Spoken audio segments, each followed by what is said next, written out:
औज़ुबिल्लाहि मिनश्शैतानिर्रजीम बिस्मिल्लाहिर्रहमानिर्रहीम अस्सलामु अलैकुम वरहमतुल्लाहि वबरकातुहू।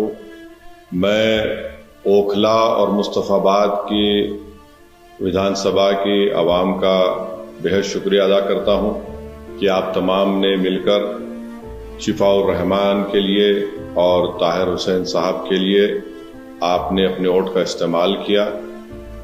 मैं आपका बेहद शुक्रगुजार हूँ कि आपने बड़ी मेहनतें की।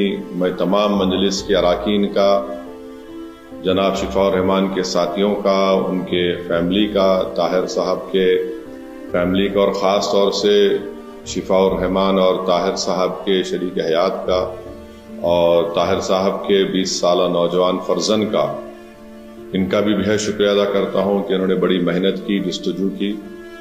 मैं शुक्रगुजार हूँ इम्तियाज़ जलील साहब का जो वहाँ के सेंट्रल ऑब्जर्वर थे, इन दोनों असम्बली कॉन्स्टिट्यूंसीज के, शोएब जामाई साहब का। नतीजा जो हम चाह रहे थे नहीं आया है, मगर मुझे यकीन है कि हम तमाम के हौसले बुलंद हैं और बुलंद रहेंगे और इंशाअल्लाह ताला हम अपनी इस लड़ाई को जारी रखेंगे। जमहूरियत हमको इस बात की इजाज़त देती है कि हम अपने पसंद के उम्मीदवारों को उतारें। हमारी कोशिश शुरू से यही थी और यही रहेगी कि हम अपनी एक आज़ाद सियासी क़यादत को बनाएंगे ताकि वो वहाँ की रियासत के असम्बली में जाकर आवाम के बेबाक मसाइल को उठा सकें बेबाकी से।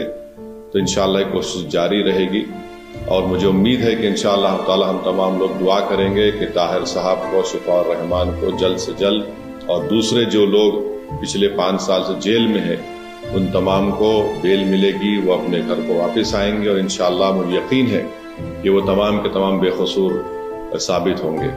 मैं एक बात अवाम अन्नास को बताना चाहता हूँ कि नतीजे आने के बाद आप देख रहे हैं कि जो लोग अपने आप को बड़ा सेकुलरिज्म के दावेदार कहते थे, वो दोनों सियासी पार्टियां आज एक दूसरे पर बी टीम का इल्ज़ाम नहीं लगा रही हैं।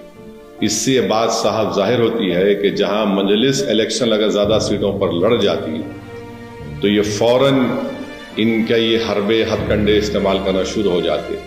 अब जब दोनों लड़कर हार गए बीजेपी के खिलाफ तो इनमें बड़े ही महज़िब तरीके से अदब के दायरे में रहकर एक दूसरे को तनकीद कर रहे हैं। तो ये लोग बेनिकाब हो रहे हैं कि कैसे मजलिस जब आपकी क़यादत को, आपकी एक आवाज़ को उठाने की बात करती है, हिस्सेदारी की बात करती है, तो इन सब के पेट में दर्द शुरू हो जाता है।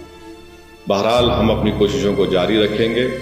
हमारी कोशिश यही रहेगी कि ओखला और मुस्तफ़ाबाद में विकास और तरक्याती का काम मुकम्मल हो, वहाँ के अवाम के बुनियादी मसाइल हल हो और हम इसके लिए कोशिश करते रहेंगे।